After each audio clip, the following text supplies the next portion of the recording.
Welcome to Don't Whistle at Night podcast, where Navajo legends echo in the shadows.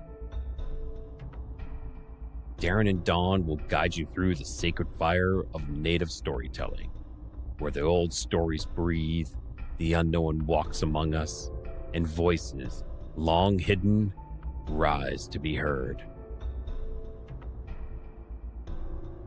And remember, don't whistle at night.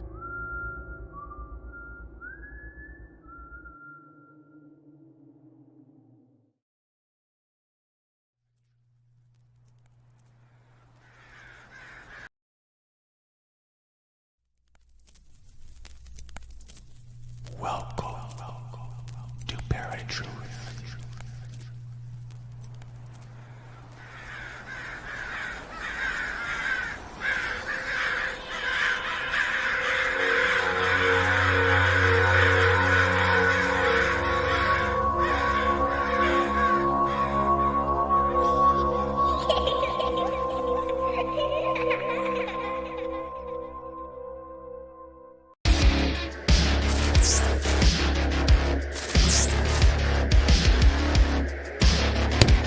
Welcome to Negotiating Happiness, the show that helps you find happiness, success, and balance in your work and life.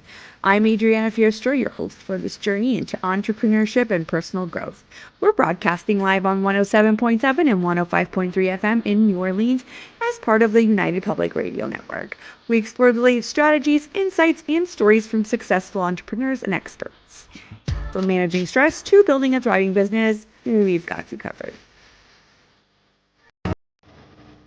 Hi, I'm Brittany Ashley, your host of Breaking Norms, Building Dreams, your guide through this transformative journey in both business and life. This is your place crafted for dreamers, doers, or anyone who has been told they can't. Get ready as we challenge those narratives together. You're tuning in live to the United Public Radio Network, airing on 105.3 and 107.7 FM in New Orleans. We are streaming on all the popular platforms every Monday at 3 p.m. Eastern Standard Time. Join me for a candid and thought-provoking conversation celebrating your unique journey because you are worth it.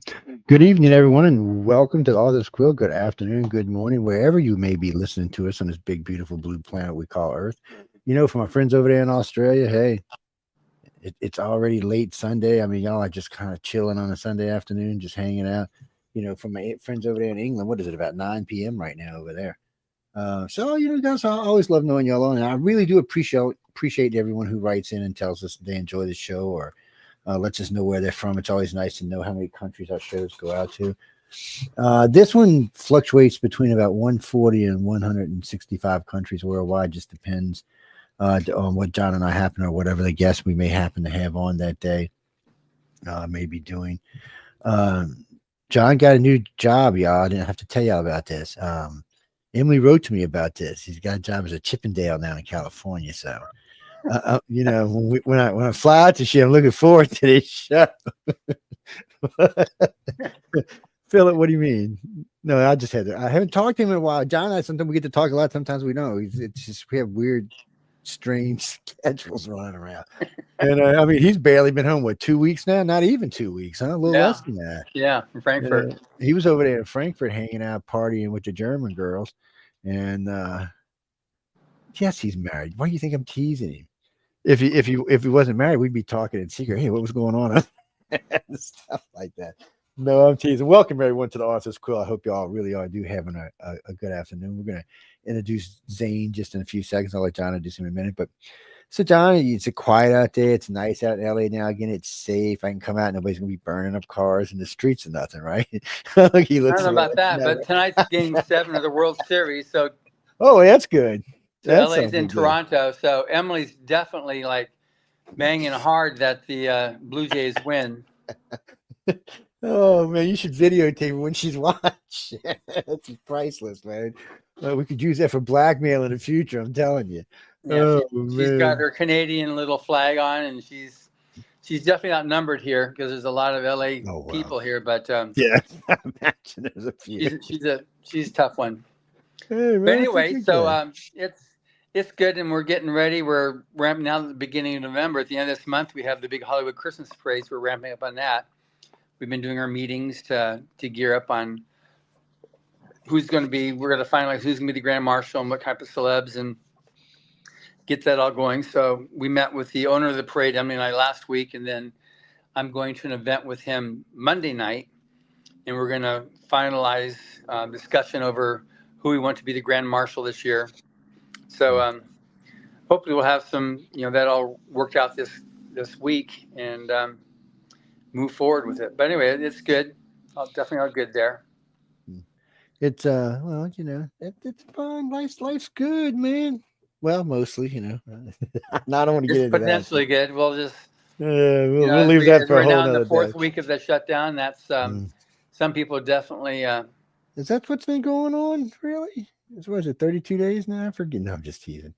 I don't know. It's going to be interesting. We talked about it last night quite a bit because we host news on Friday nights, and it was. I gotta say, man, it was very, very divided last night. The people calling in, it was you either were yes or no kind of answers. Look, this one did it, that one did it. There's no hazy gray. It doesn't seem to be. Everybody pretty much has picked a side and has now settled in, and now both the political sides have settled in. So I don't know. This could be potentially seriously record breaking. And then you heard what the people from what the union for the air traffic controllers said. If they paid SNAP and didn't pay them, they were going on strike. I don't even know what to think about this, man. I was like, holy moly, we're fixing. I have any plans on flying anytime? Usually I stay home this time of year, so it's good for me. But I know a lot of people fly this time of year. It's a rough, man. Yeah. It's gonna be interesting to watch. And I'm not making fun. People are making play because this is horrible for a lot of people. And it's just you have to kind of laugh because of the just sheer ignorance of what's going on. I don't know how else to even explain it. I don't care what side you're on, man. It's just pure ignorance all the way around here. I personally think there should be a rule passed after this one's over that anytime there's a shutdown, Congress does not get paid. Because I don't understand. The federal government doesn't get paid, but they get paid. How does that work? They're a federal government. Yeah. So that needs to change because they need to feel the pain if everybody else is going to feel the pain. But anyway, we got Zaine Lodhi here, so we're going to feel some happiness and some joy here. So Zaine was the grand prize illustrator winner in, was it 39? 90. Yeah, I think it was 39. It was what was it, 2022? About 2022. Like 3 years ago. Yeah, so that was so he was there, and you were he was a graduate of Ringling School of Art and Design. That's what it is, right, in Yes, Florida. And I just met Christina Hess at the there was an art fair this weekend in Pasadena, and she was there. And I had earlier interviewed when I went out to see her professors. I saw James Martin and Dominic Avant, and they were a guest on the podcast. That'd be a couple of years ago, but it was great. I told her about you that you're on there, so hopefully she responds and takes the an opportunity to talk about the value and the importance of attending art school and what it can actually do for you. So anyway, so at the time, the last I knew about you, you were you had graduated, and I thought one of our judges had introduced you to somebody to start working stuff. So what's been your life since 2022? It's been great. The one judge that I worked with a lot was Tom Wood. We worked together like a lot. Like he would contact me for a lot of projects, so we'd work together. It was great. I'm actually going to reach back out to him again soon just to see how he's doing. He's a great guy. Yeah, great guy. But yeah, since graduating, a lot of freelancing, and in about last year, I moved to Texas for about a year to work at a studio and do key art for games, and that was a blast. That was really, really awesome. And eventually, I got a different opportunity, and now I'm living in Florida again, and I work remote on a big game project that I can't talk about now, but when it releases, I can talk about. Okay, well that's exciting, and so your career continues to like zoom up, and that's great. That's always Yeah, good, yeah, man. it was It's awesome. always better when you're going up and not down, man. That's Zane. I'm trying to think, Zane. Why am I picturing your face in a balcony with me and Tom Wood and Larry? Yeah, we were there. We were there drinking with Larry and Elmore. Yeah, yeah, Is that the same Zane? Yeah, that's the Zane. I remember yeah, Zane. yeah. It took a minute Yeah, for I got some the reason. $2 bill that I had Like signed by all the artists. Yeah. Well, what You made still me have think it? about it was, I do still have it. I still have the challenge coin hey, too. Heidi.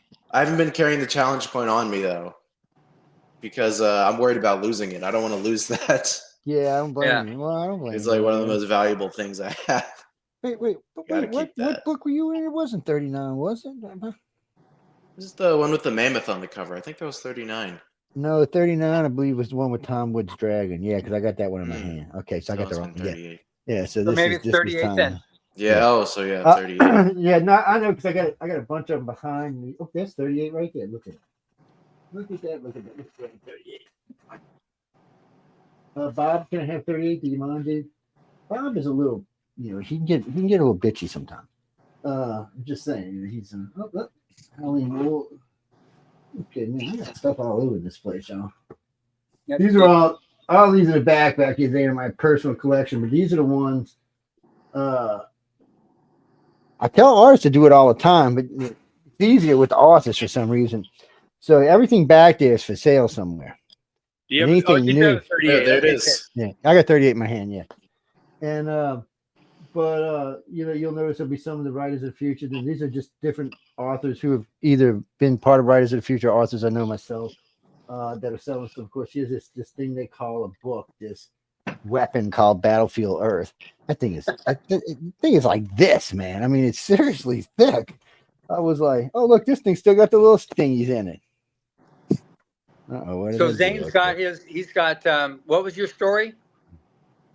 Oh, the Agatha's Monster, the one that I worked on. Yeah. Yeah. This is like the first one, isn't it? Yeah, there it is. Yeah. That's it right there. Yeah. There y'all go. I'll have to put the other light on, get y'all a better shot of it, but that's it. Yeah. Well, Can you pull up his website, Joe? So we can just Oh, you know what? I probably can. Your Let me- website is what, Zane?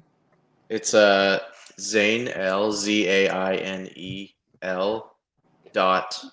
LZAINEL.artstation.com. No, look, do me a favor, type it in the comments right there. Okay. And you can put it right in the. Whoops, what did I do there? Just stop touching buttons, man. I am fingered today. I just, I hate to say this mouse on this thing looks like the pumpkin I carved day before yesterday. I put a lot of nasty little Sharpie ass teeth all up and across the pumpkin's face, man. Yeah, I was in a mood. What can I say? What is this for? Looks like StreamYard doesn't have or doesn't like to connect to my YouTube. It says we're having trouble connecting to your YouTube account. Yeah. If you put it in, I'll just put it on. StreamYard usually let you connect anything. I mean, we're on YouTube right now.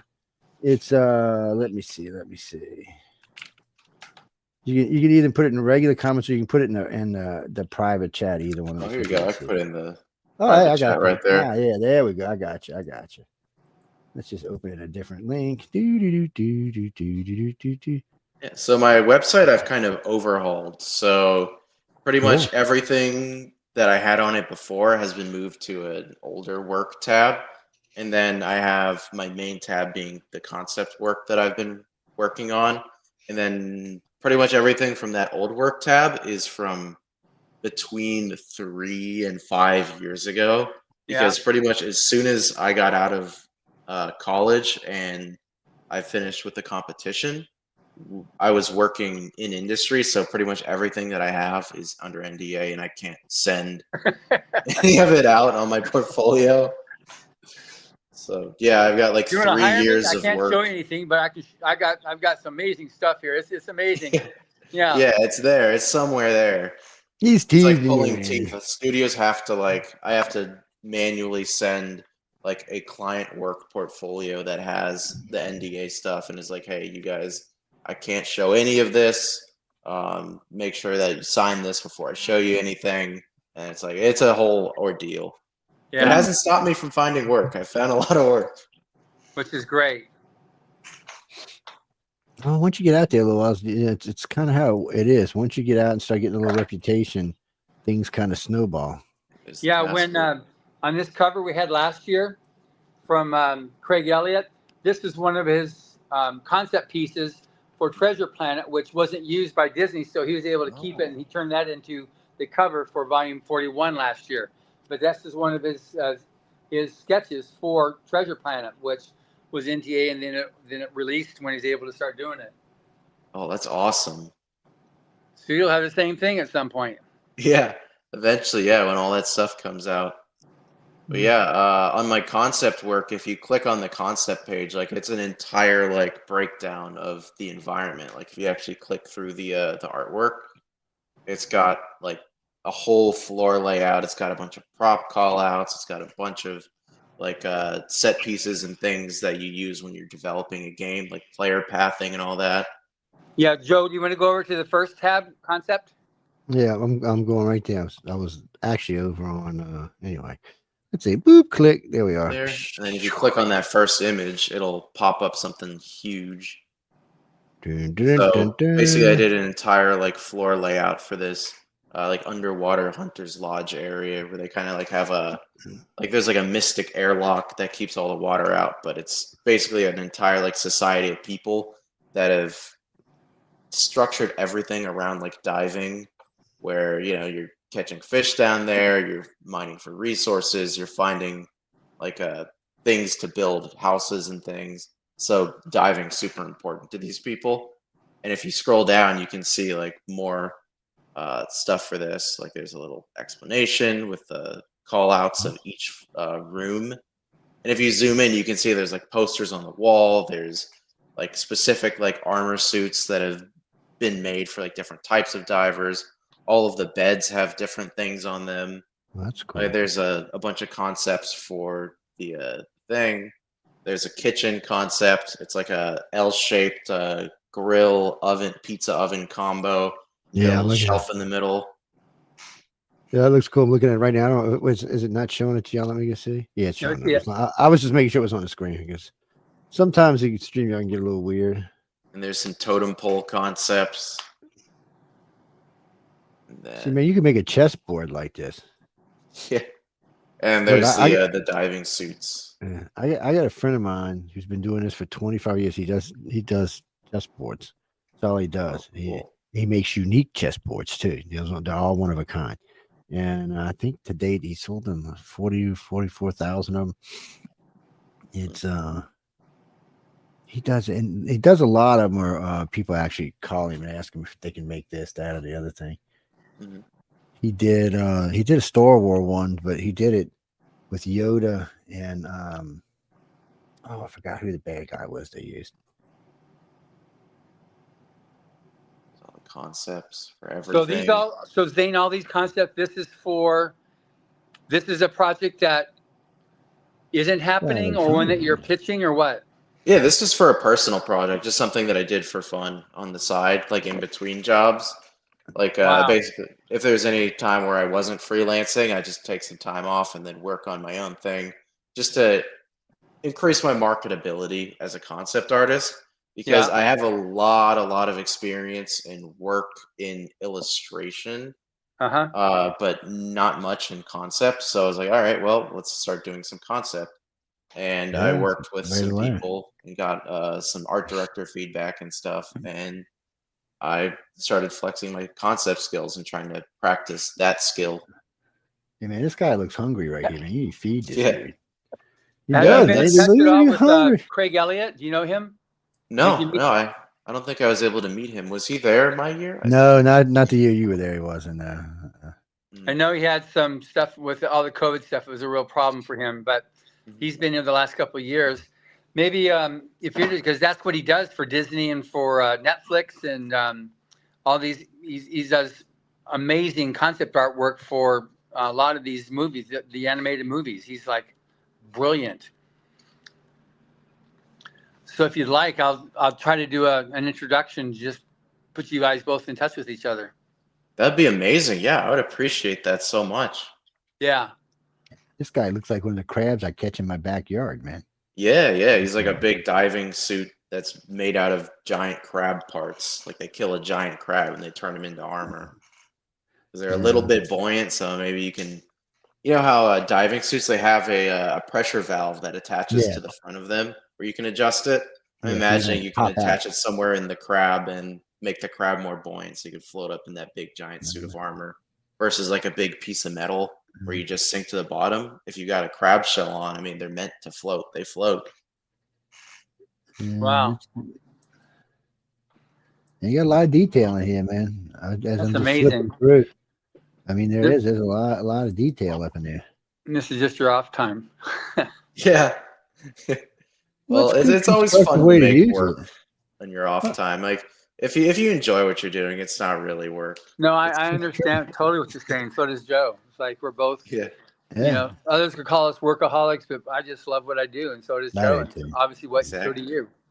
Yeah. You're much happier, even when times get slow. You're just happy you're doing what you want to do. It's better. You know, because I get, you know, radio and TV offers me a lot of things I didn't have before. But when I was just doing construction, I love doing construction, and I used to catch a lot of flack for it because I got a bachelor's in advanced science, and they're like, Joe, why are you doing construction? I said, one, it pays really well, and two, I really enjoy building stuff. It was, you know what, Zane, it was one of those things totally by accident I stumbled into, and I realized I really liked it. And so I did that for a long time. And then when I got into radio and TV I got radio 30 years ago, TV probably only about 10 now, 5 hardcore, where like right now we're on Roku television. So, and actually today we're on Roku television and Amazon Fire Stick. So y'all out there watching us on Amazon, how you doing? Or, you know, if you're on Rumble watching us, how y'all doing out there? I hope everybody's enjoying your reviews. You know, Roku, guys, you know, is even you can get us up to 8K in Roku. Yes. That's crazy. Yes. I don't know why you want to see us in 8K. But hey, I don't know either. You can see unless what color see my it on the whiskers side are. of Times Square. You know, I'm just, you know, it gets, at some point it gets ridiculous. I mean, it's too much. No, Zane's married with like 14 kids, I think he said, or 15. I mean, Yeah, it was 16, a lot. actually. Yes, yeah, see, it was a lot, man. It was a lot of kids. I remember it was a lot. He was like doing 3 at a time and stuff, man. That's definitely what he means. What are you just looking for a husband or some chick? I mean, because you like the last 9 people guests we've had, you've asked if they were married. I'm just curious. Okay. No particular reason. All right, I believe you. Mm-hmm. Sure. She's looking for a husband, y'all. But watch out, people. Run while the running's good. So I mean, it's a game is always fascinating me because I know a couple of companies that have been looking for people, concept artists, general illustrators. I mean, because there's any kind of decent game is going to have a ton of illustrator work in it. It's all kind of storyboards have to be done. I mean, there's just so much that goes on in them. Because a friend of mine was all worried he was going to lose his job with this gaming company down. He makes $130 a year with him. He got all nervous because of AI, and then he realized his boss said, "Oh no, we're going to use AI." He said, "But we're not getting rid of any of our people." No. He said somebody got to run roughshod over the AI because AI is it's still kind of squirrely, believe it or not. It does weird things sometimes. Yeah. It adds in things it shouldn't. Write stuff, it's kind of weird. And I noticed, and ChatGPT, don't try to destroy my computer or any of you other fancy AIs out there, okay? But really, right now, they're about 50% accurate when you ask them a question. Amazon signed me up for this Alexa program because Alexa's about 44% right. That means she's 56% wrong. Siri's the same way. So, and they're all being connected to AIs now because now my Alexa wants to have conversations with you when you ask her a question. You're like, what? My wife said, should I be jealous? I mean, it's really weird. I mean, it's kind of strange, but the problem is she gets a lot of things wrong. What they do is sometimes is they're pulling from the internet and they just pull whatever the primary link is. Well, sometimes the link at the top is not the one that's right because it's the one being paid for. So and a lot of times it's, BS. But anyway, I mean, for Zaine, all this has got to be, there's so much coming up. I know I was listening to some and I was listening, I listen to EU news and actually several overseas news, but they were talking about they need illustrators, and China is actually trying to recruit illustrators out of the EU right now, because for some reason you'd think with a country with 1.4 billion people you wouldn't need to recruit, but obviously they do. So they're offering top pay, top benefits, and somehow you get out of having to pay income tax while you're in China. So I know one of my friends over, he's making $250,000 a year. He's on a lecture tour though, so he works 3 days. He works 3 days a week, off 4 days a week. And they give him his own apartment, whole 9 yards, and they give him a good salary. Hell, they even feed him. So it's kind of crazy how people. And then I noticed the other day, it was Brazil, Argentina, and Rio de Janeiro were putting out things for artists and authors and illustrators to come down there and work for gaming companies that have moved down there because of cheaper labor. I was like, but see, the problem is they have, if you're going to bring an American down there, then you got to pay double top dollar. Why leave a country where you can make big money to go to a country where if you're going to drag yourself down there, you have to at least double your pay plus benefits. So I've been seeing a lot of it. It's strange the way the market, in all fairness, the market has getting more globalized, but still, it's strange. So, but for y'all, people like you, there's a lot of good places out there. I mean, all you got to do is look at Tom Wood. He's all over the damn place. It's when I start doing research on him, he's all over the place. Yeah. So Zaine, what about you now? What's your take on AI art? I don't particularly enjoy it. I like the artistry that goes into art, so the craft is very important to me. Yeah. So I could see it being used for certain things, and the generative AI in Photoshop is actually very good for correcting areas. So I think there's a definite use case for it. Oh, yeah. It's just me in particular, I don't like to make entire pieces based off of AI, or I don't like I've used it as a starting point for some clients that really want it. Like they use it and they're like, hey, can you make something based off of this? And usually I'll just do it from the ground up based on what they send me, but I've never used it to make art, just to spot correct areas if I need to. Yeah. Don't get me wrong, we had to put a rule into the both contests, writer and illustrator, no AI art or no AI stories, because we want to see and discover people like yourself who can move the industry forward. Once you start getting into AI generative art, it's no longer moving forward. Someone that thinks that it is, it isn't, because all it's doing is scraping what's already there and just trying to regurgitate it different ways. Exactly. But and AI, unfortunately, can be sloppy. I still I've been doing now for about 2 years now. I've been doing investigation work for different people for if something's real or something's not. Sooner or later, Congress is going to pass a bill saying that if it's generated by AI, it has to have an AI mark. That's coming. But until such a time, right now, look at the president's videos he was doing of Chuck Schumer. If he wouldn't have put the sombrero on there, you wouldn't have known if that was real or not. You would have just thought Chuck lost his mind or something. It's so there has to come a point where it is, but there's still ways to tell when it's AI and when it's not. There's little subtle things. It used to be a lot easier because AI had a tendency to stretch out hands and stretch out feet and do weird things with ears and nose. But now they've gotten a little better. But there's still other ways, like certain things that goes on with fingernails and stuff. It's just little things that AI hasn't figured out how to control yet. And give it time. It'll figure all that out. That's why it's going to have to be watermarked or something saying it's AI. Because really, there will come a point where you won't be able to tell the difference. But the problem with AI really is what you were just alluding to, Zaine. There is no real creativity in AI. It's your creativity. AI is not the one. AI relies on you to put down a paragraph of what you want, or 2 or 3 paragraphs, and then AI creates it. And if you ask AI just to create something, it can.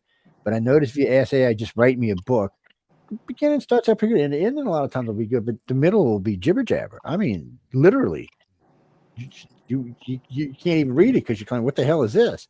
And I've noticed that if you ask them to create original art, a lot of times it's just, you can look at it and tell it's concepts of other people's art shove together with somebody else's art. It's so, and until it can really become truly creative on its own, it's not really truly AI, is it? Yeah, and I think creativity comes from experience, like Yeah, lived experiences, like things I that you've agree. seen in your life, things you've experienced, people you've met, everything. Like it's an amalgamation of everything you as a human being have gone through. So I think it's important to keep the soul of the artist, and AI kind of squashes the soul. It's basically like, hey, this is everybody else's experiences, but I don't know what to do with it. I'm just going to make like a pretty picture, and I'm not a huge fan of that. See, AI was not designed to be a creator. It was designed to be a mobilizer. So for people like you who are very gifted, so you can do something and then have AI mass produce it. Like in the old days, we'd have just used a copying machine or something along those lines. But now you can do it in a different way and in a faster and actually better way. But asking AI to look at your picture, you'd have to put it into the system so it can break it down if you wanted to do it right. Mhm. But that's about all it's good for, and it's good for running like your phones and other stuff like that. But it's got a lot to learn. It'll be 100 years before it's the AI that we see on Star Trek. Hey, I got faith. But you know what? You seen the other day, right? Y'all didn't see this. Did you have to tell y'all about this? So we featured this in last night's show. So they got an AI robot, right? They made this AI robot in Japan. It's a cool little robot. So the guy started beating on him with a stick. Well, guess what? The freaking AI started fighting back. I was like, well, wait a minute now. You can't just beat me up. It was kind of funny and kind of scary at the same time. This makes me think of some of them old sci-fi movies where AI takes over the planet. Man, I'm like, I'm not liking this.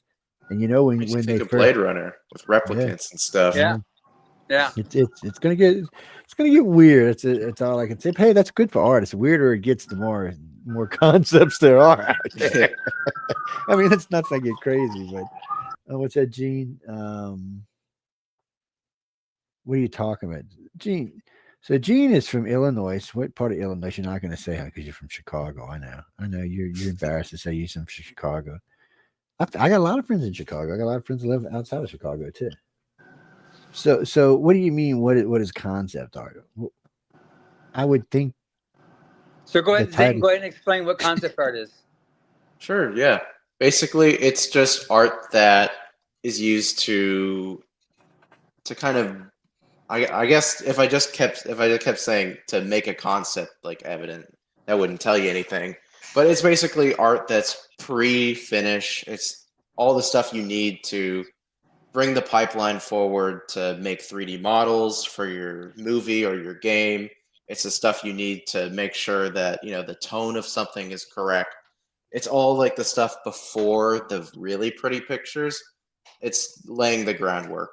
It's making sure your ideas are made manifest. Concept is a big iterative process where you make as much content as possible so that something sticks and your art director moves forward and stuff actually gets made. Because without concepts, you have a lot of ideas that haven't been fully realized or like taken to their maximum potential. So concept is just to make sure that whatever ideas you put out, whatever you put out in a movie, a game, anything is actually thought out and realized and not, just the first thing that comes to your mind. Yeah, I've seen some of the stuff that Craig Elliott's done. When he does his concept, he's got sometimes there's dozens of different iterations for a scene or for a house or for even how's this wall going to look? How's this roof going to, I mean, it's just amazing the kind of detail you get into, especially with, the major houses, because when it's shown on a huge screen, how's a wall going to look so it looks like a wall? What kind of texture does it have? And so he'll go through and all these different iterations of texture and floor. And it's just amazing just seeing what goes into concept.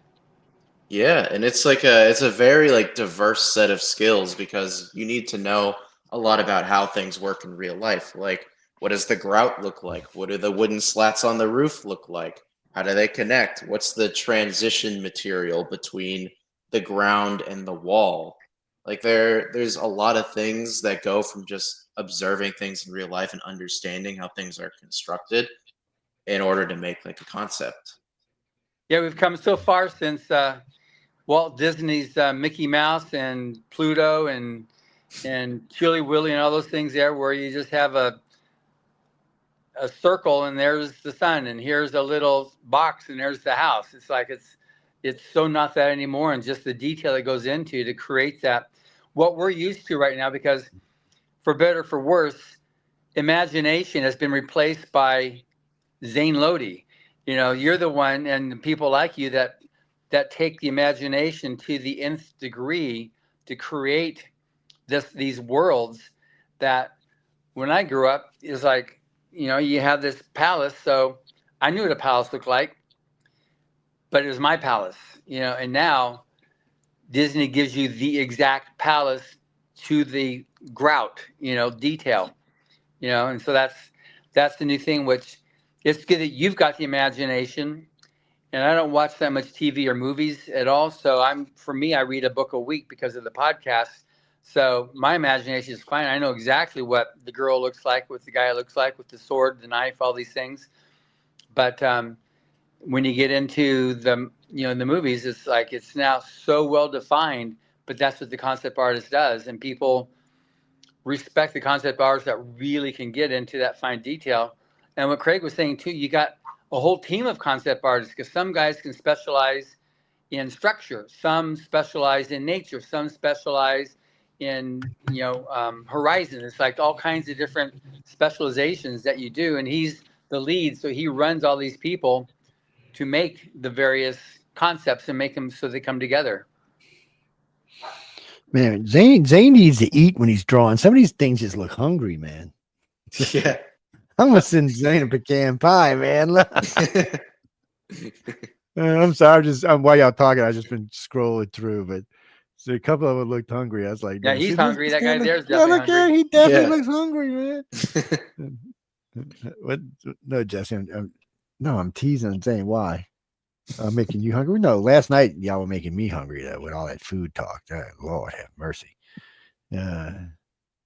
This guy over here on the right, it looks like something out of one of them Star Wars movies. Yeah, because that's kind of how a concept Star Wars does sometimes. Well, how do your concepts materialize? Like, how do you come up? Like, do you go for walks and all of a sudden you see something and then it just takes off in your mind, or how does that work for you? A lot of the time, it comes down to the brief that an art director sends to me, or a brief that I make up in my head where I need to solve a certain problem. And I guess I kind of have to go into like my memory vault. I got to walk in and see like, what have I seen that would help solve this problem? Like, what have I seen during my life? And if I can't find anything, I have a lot of books. I have a lot of books on like architecture, on fashion history, modern and ancient, all that sort of stuff, just in case, because just looking on the internet for stuff, everything's been like vetted and it's been filtered through, and you don't have like the same level of photography, or you don't know what you don't know, so you're not going to find unexpected things.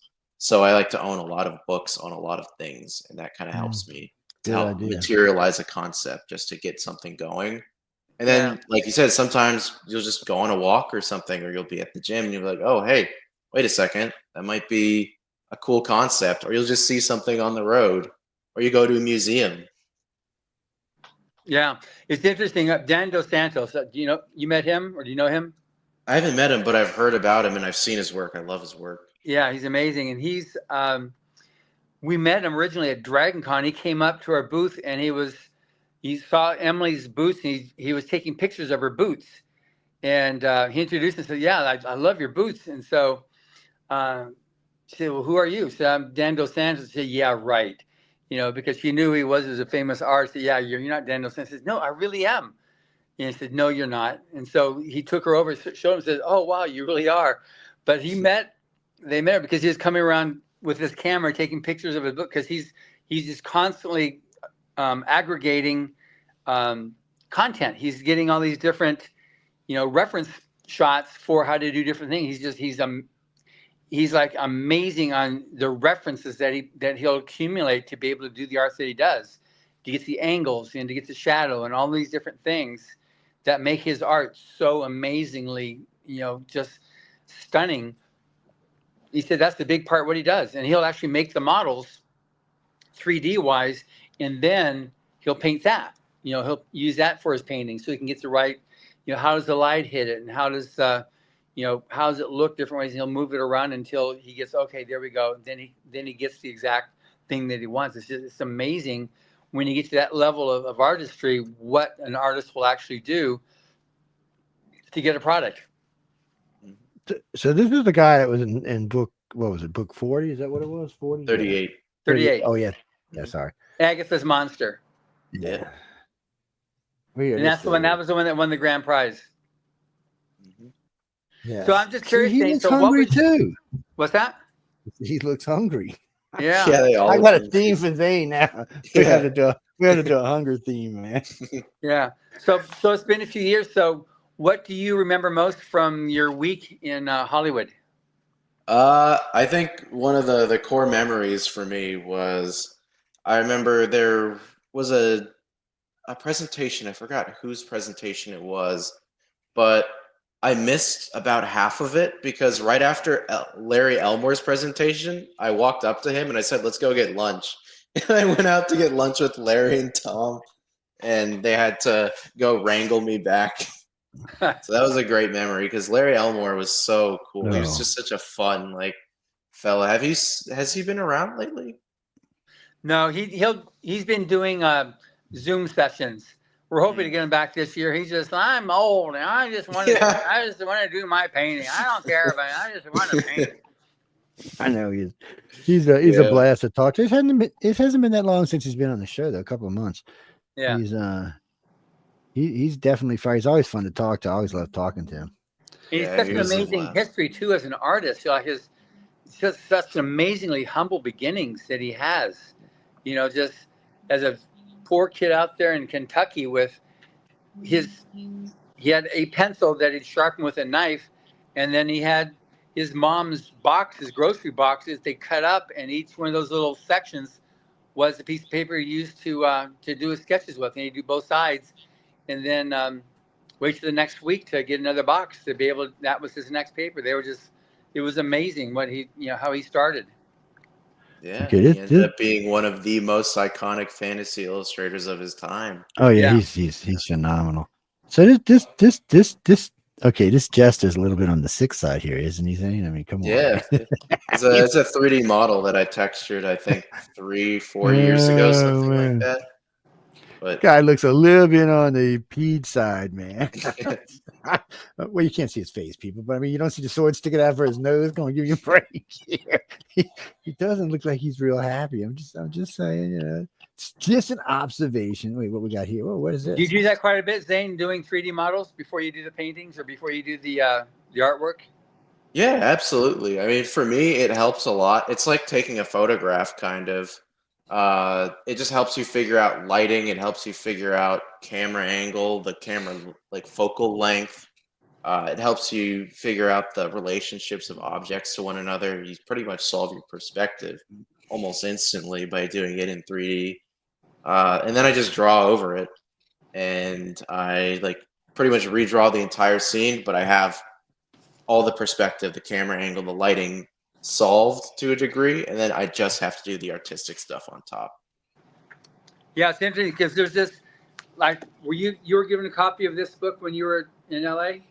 Yes, I was. I have. Yeah, that. there's one of the essays that's in here is called Artistic Presentation, and this one here, Owen Hubbard goes on to say, but first and foremost, realize that in presenting something and trying to put up mock-ups, that the best way isn't always the easy way. The best way is only the more effective way.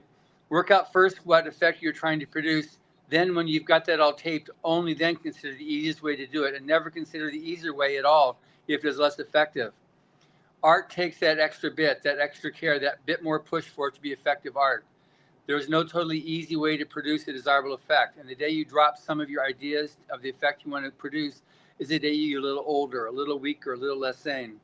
So don't buy the easy way, buy only the effective way. If some of its points can then be made easy, good. If not, do it the hard way. And only if you realize this can you escape the gargantuan trap of a society with the mass goal of nothing should ever be done by anything but a machine or somebody else. So, when I look at what you got there, that's, your work, Craig Elliott, Dan Dos Santos, and our judges, it's like, you guys don't scrimp on the shrimp. You're like, you're going to do what's needed to actually get a proper product.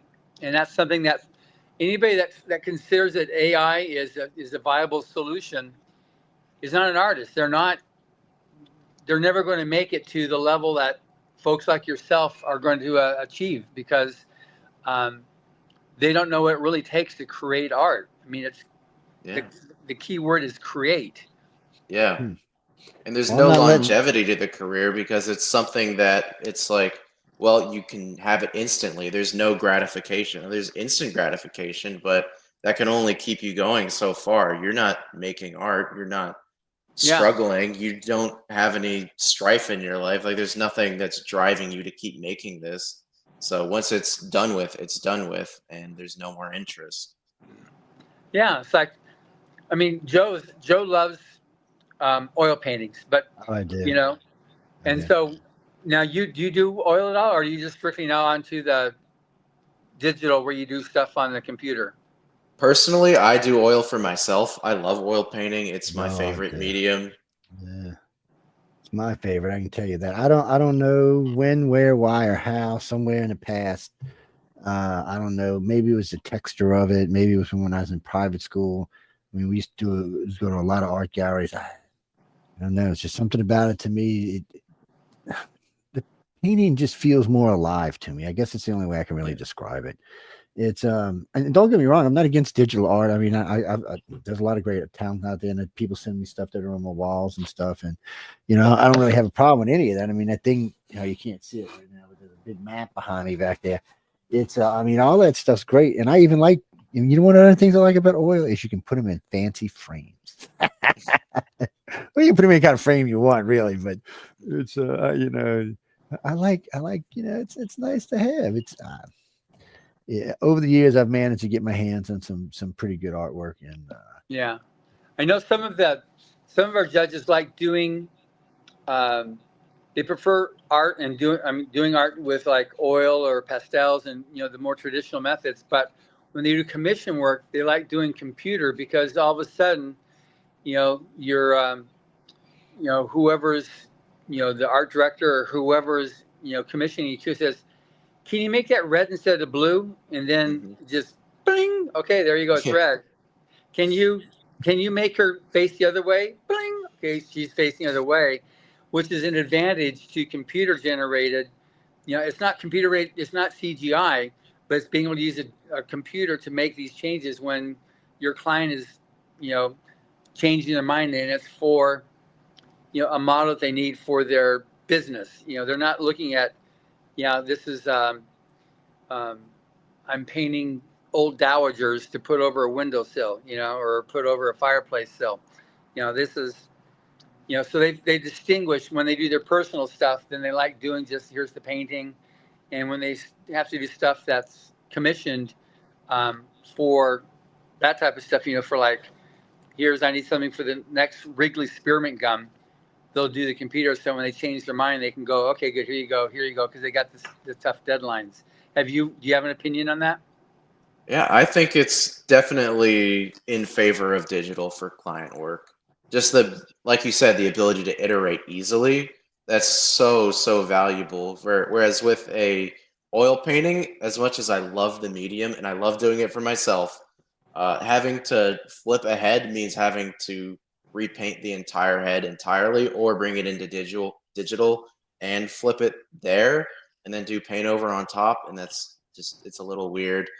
But yeah, I think for personal work, like, do whatever medium you want, but for client work, unless your client really trusts your decisions and is super like lenient with revisions, I would say just go for digital. it saves you so much time and money at the same time. Yeah. Yeah. Do you put a thing in your contracts where you only give like 2 revisions once they've agreed upon the specs? Yeah, absolutely. Unless they do a day rate. Some companies like to do day rates, some like per project. But yeah, for per project, I definitely put in stop gaps to make sure that, this project isn't being dragged on, because a 2-week project could turn into a 2-month project if they want to keep increasing the scale, because like, oh, well, we already paid you, so we're going to keep upping the Oh scale. God, yeah, I've run across that many times over the years. Yeah. It's So do you put a thing in, okay, you're allowed 2 revisions, and anything above that's going to cost you $500 revision type thing, or? Exactly. It basically, I'll have to go into a meeting with them and I'll say, all right, let's talk about this. What do you want going forward? I'll give them a time estimate, and based on the time estimate, I'll do a value assessment of how much it's going to cost. And I'm like, this is how much extra these revisions are going to cost you. And then from there, we'll move forward and you can decide whether you want to stick with these or we want to revise further and drag on the project and pay for more revisions. Does that happen very often? Not often, no. Surprisingly, I usually get it after the first or second revision. It's usually completely fine, because early on in the process, I ask as many questions as possible. Earlier on in my career, I didn't ask enough questions, and I ended up having that thing happen to me a lot with the revisions. But as I got later on, I started realizing, it's important to ask everything, even the dumb questions. It's important to ask yeah. because it's important. It's so important to make sure that you don't retread any ground in the future. So I stay in contact throughout the entire process. Like every time I reach like a milestone sort of progress point, I'll send my stuff in. I'll say, this is where I'm at right now. I'm going to pause work on this. Let me know what you think about it. And then from there, we figure out what we need to do from that point in the process. So it saves me time versus having a full painting where it's like, oh, the drawing needs to change. Once you're done with the painting, changing the drawing is a nightmare. So yeah, it's just a matter of catching everything early on, so I don't have to worry too much about it. Yeah. I'm curious, when you win the grand prize, did you suspect that you're going to be the grand prize winner? No, and I didn't write a speech because of it. And I know you told me to write a speech, and I was like, oh, I should have listened to John. Oh my gosh. Yeah. I don't know. There's with every artist, there's a bit of like imposter syndrome where it's like, oh, am I good enough? Would it be kind of presumptuous of me to write a speech? But no, I should have written that speech, and it was like I was sweating so bad on the stage when the second speech came. You can kind of ad lib the second one, but when John and I, the shows get into a lot of different contests, and once you hit a certain point, win, lose, or draw, you still have to write an acceptance speech. Matter of fact, if you don't write it and send it in to them, they won't even put you in for the prize. It's it's one of them things you just have to do. You never know. You never know when you're gonna win. You just never know. There's been times I've won stuff and I'm like, really? And what kind of drugs have y'all been smoking? It's hey, when you win, you win. Anytime the station wins, I'm exhilarated. But winning for me is great. But when the station wins, I'm way happy. Like we won best local broadcaster for 3 years. We skipped a year. We won 2 years. Missed last year, but we won this year. We just found out we won this year. So actually, it's 4 years. So we won 3, we missed one, and won the 4th. And then congratulations. And we've been up for national broadcaster nationwide for a long time. Our problem is not that we can't compete. It's just we don't compete. So most people put up one show. We're putting up. Currently, we have 40 live shows. So anytime we put up, we're putting up 40 shows. The network owns 103 shows is what we own all together. It's a lot of material in the last 30 years. That's a lot of stuff you can listen to. It's great. And Gene, for what you just asked me about, you'd have to be a member to see that. Yes, I'm sorry. Yeah, anything that's X amount of old goes into the membership thing. If not, our archives get out of control. They just get huge. I see we got somebody hiding down there in the bottom of the screen down there. Look, she's like hiding out down there. Let's see who this is right quick. We got Nicole. Hi. Hey, Nicole. We see Nicole Kilroy. We need to move your camera down. I'll stand up. How about that? It's like I have a standing desk. Oh, Is that better? yes. Okay. It's a bit better. So now at least we see you're like, here we are. Okay. That's the problem with being short. I can either get things really high or like I have to stand up. No, that's just how it gets sometimes. Life gets a little weird. Yeah. She's short, but she's a powerhouse and a half. So there we go. Dynamite comes in small packages. That's the fact. That's the fact. Have you ever met? Were you guys the same year? You and Zaine? I'm 38. So. Oh yeah, I was 38. Yeah, we were there. Oh, we were. Yeah. Oh, what the heck? That's awesome. Yeah, you guys became best friends back then, and it's, inseparable. It's too busy to read. It's like all of the illustrators, we went and went our own little group, and then all the writers were in the writers group, and we just kind of ran off. Yeah, and the writers all went to the bar. Well, that's the illustrators all went to the bar, but anyway, so did the illustrators. It was the illustrators went to the club. Yeah. And then we'd come in the next morning, and you guys would have decorated our area with some sort of artistic sculpture. It's always a lot of fun. There's so many people to meet and so many people to keep up with when you're there, and it's and there is some crossover between the artists and the illustrators, but not a lot. I mean, because everybody's there to learn something. That's what they're there for, or to get a job, one or the other. I know there's a lot of people hustling jobs. That's always a good sign. Now I'll do an intro to Nicole here because she was the winner with is it the mystical Farrago? Yeah. Good. So that's like a traveling circus type thing. And so she was a winner there in volume 38, and Zaine was a illustrator winner in volume 38. And Nicole, I see her pretty regularly every year at Superstars. And now one thing I'm curious about, because you're both year 38, so one of our most fun events to put on is the big reveal. So now that we have two different perspectives of the same event, so just for people that don't know, the big reveal is one of the events that happens. That's a workshop week where we set up all the art on easels in a big room.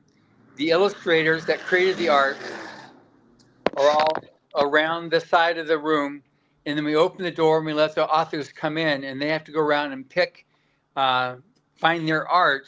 And as soon as they find it, they stand by it. Then the illustrator comes out and introduces himself. And it usually results in amazing relationships that go on for quite some time. So from each of your perspective, what was that event like for you? So I'll go for Nicole first because she's a girl and girls go first. It was really cool, actually. I kind of wandered through first because I wasn't sure exactly. It's hard to imagine what somebody else sees in your story or what was going to be focused on. So I wasn't even sure what scene I was looking for. And so I walked by it, I paused and I looked at it for a long time. And then I was like, I wasn't sure. So I walked through because what Anna had done is she had taken a lot of different elements and created not just a scene, but she kind of encapsulated the entire story in what she'd drawn. So it was, it's right there, actually. I don't know if you can see it. Yeah. Just so she did a beautiful job. And once I realized, I'm like, no, that is my character. So yeah, that was really, really exciting. Good. And then Zaine, for yourself? Yeah. Immediately, I was a little looking around, head on a swivel, trying to find my author. But it seemed like she immediately knew where I was and kind of zoned in on me like a heat-seeking missile. So she immediately found my art, and it was fantastic. It was so great hearing how happy she was with how it turned out, and we gave hugs, and it was really, really sweet. It was good. It felt amazing seeing another creative really enjoy what you made and talk to you face to face about it. Yeah, and so I know for a writer, it's very rare that they'll actually get that quality of a piece of art for their work. You can get a cover that you can get, but it isn't necessarily the same thing. Is that the one or am I in the wrong one? That's it. Yeah. Yeah, this one over here, right? Yeah. So, that's it. Anna Lee Wu. So it's that's one of the things the judges say. They'll say, okay, just enjoy this while you can, guys, because it's not going to happen in your next story, your next book. Yeah, and I mean, technically, they got it for free, the authors. So lucky Yeah. that, because Yeah. that's expensive. Those covers. Yeah. Yeah. So getting that art there for, I mean, what we do with, and it's fortunate too with us, with the judges, we get good discounts because they're judges for the contest. But it's worked out pretty good now since we started making trade paperbacks, so that we have the judge comes up with a piece of art, and then we get another judge to create a story based on that art. So it's just the opposite of what you have, where you're given a winning story to illustrate. The writer is giving a cover to write a story for. So this year we're going to have Cirello did the cover for volume 42, and Orson Scott Card wrote the story for it. So that'll be published next year in 42. So that'll be pretty. It's pretty good. It's a great story. It's a beautiful piece of cover art, which Cirello is just an amazing artist. So so now, Nicole, we did a podcast interview on a book not that long ago. So now, how's that series going, or how's that going along for you? So I turned in book 2 to my publisher. We did one round, a very intense round of developmental edits. So she got the second version back. I think the end of September is when I sent it off to her. So I'm just waiting to get back that again. And in the meantime, I'm working on a horror story and then also a fairy tale retelling, because I can't stick to one thing. Yeah, well, that's good. That's good to have multiple things going. How did your first book do, or how is it doing? I honestly don't know. I know the reviews on Goodreads are great. I tend to not get involved in the sales. I let my publisher handle all of that. I don't want to know. Okay. And I only count the reviews instead of reading them because I can't take it. So, like that whole imposter syndrome thing. Yes. Yeah. Yeah. I just started a Goodreads page and a Facebook page for the podcast. So I'm catching up now. I sent an invitation to you to follow it, but your book will be coming up now that we're talking. I'll pull yours up sooner because I've got 250 episodes. That's a lot of books I have to go back on now.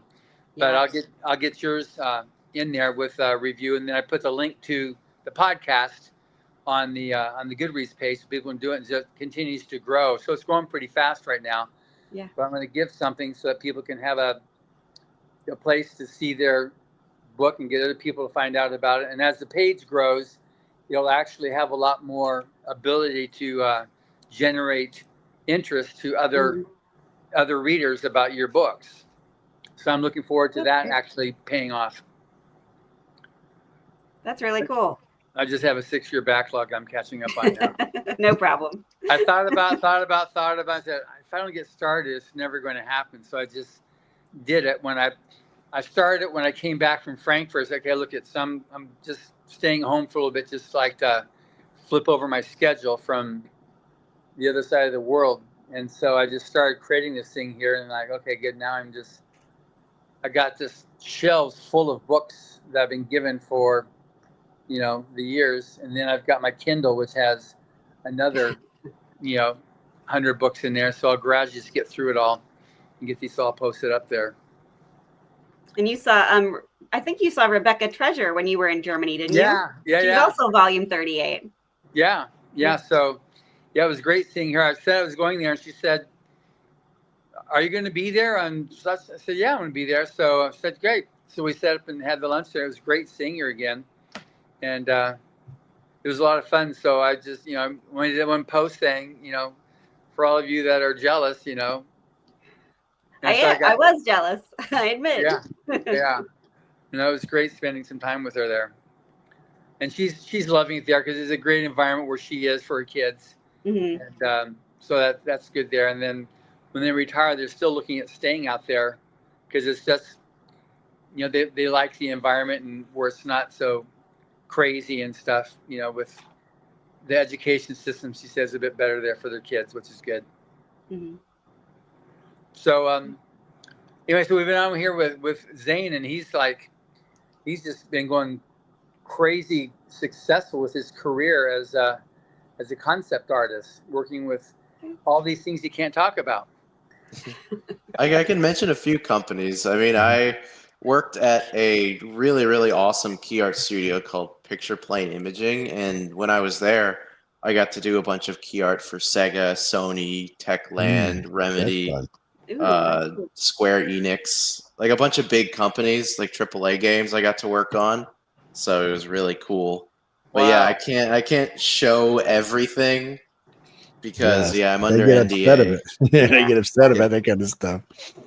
Yeah, But hey, if you're an employer and you're connecting me or connecting to me, I can show you some stuff. You just have to sign something first. Yeah. Yes. Please, That's amazing. please. Yes. Well. So companies want are to either protect of you their rights. traveling much anymore yet this year? Pardon? Are either of you traveling anymore yet this year? Not anymore this year. Are you, Zane? We'll see. I might start going to some different states to visit some friends now that I've got a little bit of free time.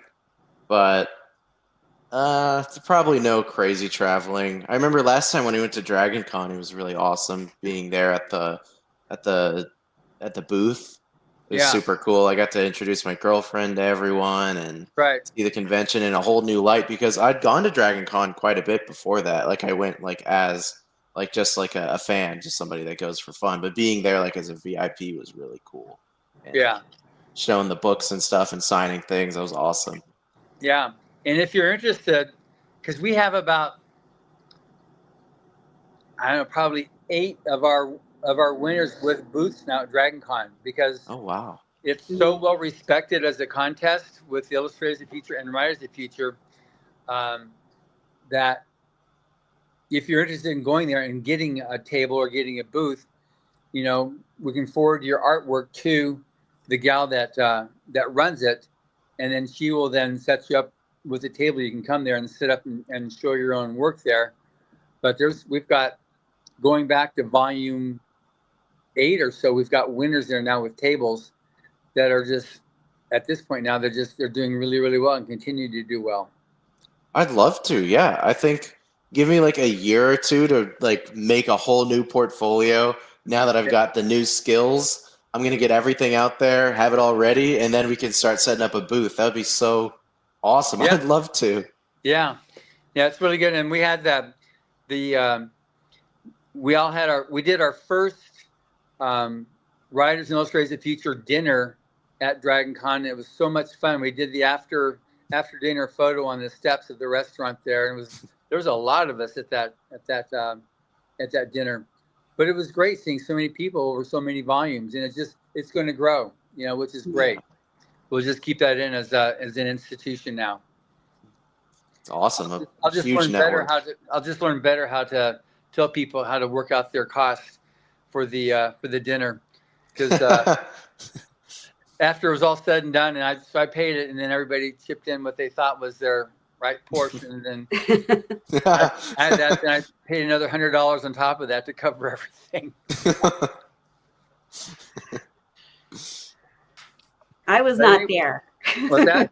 I was not in that number. No, I was there at Dragon Con with you, but I couldn't make the dinner. Yeah, no, you went to another event you couldn't get out of, or that you had set up with someone else. Yeah, it was a lot of fun though, with so many people there. They're missing out. It's a tax write-off. They missed out on a tax write-off. Exactly. So now, I know that Nicole does different events and conventions. Do you find that it helps you, Nicole, with going to these things here to increase your fan base and people that want to know more about you? Honestly, I've only just started doing that. Like, I've always gone to conventions as a fan. As a fan, and I am very much still a fan. So that's why when we went to Dragon Con, I wanted to be half a fan and a little bit of an author. But yeah, definitely what I found mostly is not even just standing at a booth. It's when I'm out interacting with people and we have a common interest. So I was in line for T. Kingfisher, to meet her and to get some books signed. And all the people around me, we all just started talking books because that's what you do, right? And then I sold 3 books, just not even selling, not pitching, because I'm terrible at that, but just in conversation and being friendly. Yeah. So, well, evidently you proved that wrong just from what you just said there. That's. I'm not a sales, some people are so good with the pitch and I am not. I'm like, do you like to read? Well, that's and then we can just talk books. And if you don't like mine, that's okay. I'm fine with that. We can go in with someone else. I mean, between Emily and Sarah and the other people that sell it at our booth, we sold like 800 books there at Dragon Con. But that's how we started. Like, do you like to read? Or what do you like to read? And you find out, then you just show, because if they like to read, they like to read. So you just show what you've got, and if it fits with what they like, then they're going to get it. Yeah. It's not any harder than that. When you try, you can't collapse that into the used car salesman, the crush sell. Yeah. That's just, you find that, but those guys don't necessarily do very well, and they don't last very long. That's for sure. Yeah. And I don't do well with the hard pitch either. Like, I am just one of those people who kind of shuts down and kind of scurries away, like too much human interaction. It's like too much. Yeah. And then Zaine, are you so busy right now? You don't need to do that type of stuff, going out to show your stuff and meet people, because you've got so much stuff coming your way right now? Is that? Yeah. For now, I haven't really been going out to conventions and stuff because I've been working for companies, luckily. So contracts last from anywhere from like 2 months to 9 months. So I have these big, long contracts, and in between, I'll talk to like another company to set up another contract. So it's just contract on contract on contract, and I just keep going off of those. Plus, I also work with an agency now, and they bring me some work too. So I got a lot on my plate right now. So as much as I love conventions and I love just meeting people, I just go for fun. But I don't know if I would go to try to make a fan base quite yet. I think once I get like later in my career and I've like kind of settled down with all the company stuff and I've kind of earned all my marks, I'm going to start like really trying to push my brand as an artist and see if I can help other artists kind of make their way up, because just breaking in is a nightmare. So if I could give back to the community, that's what I would like to do in the future. That'd be cool. Because Larry Elmore is funny like that too, because he's just kind of like, I don't know why anybody wants to talk to me. I don't know. Nobody wants. I got nothing good to say to anybody.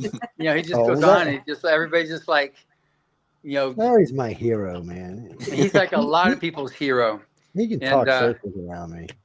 It's just when he did, his stuff that he did and his history of what he's done as an artist, he's all over the place. But he's just, with Dungeons and Dragons, how he got into that, and then into he also did all the art for Dragonlance. It's just amazing, and it's just it was really funny when he had all of his sketches and all of his all the little, before he did his final art, he had all of his sketches and stuff. He just had them in boxes in the garage. He was going to throw them away, and his friend or agent, whoever, said, "Don't do that. Just let me see what I can do with them." So he started posting on eBay, and he's selling these things for like $10,000, $20,000 a piece. He said, "What?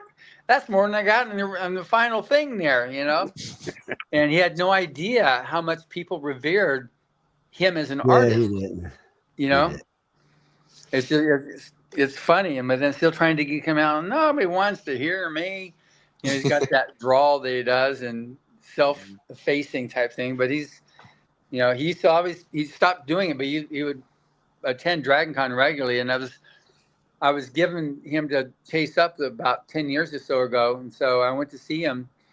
I said, "Hey, Larry," and he tells the story from his perspective too. Like, this guy just comes up to me and just starts talking about my stuff. "Do you want to, be a judge for a contest?" "I don't know about judging. I don't have anything to judge."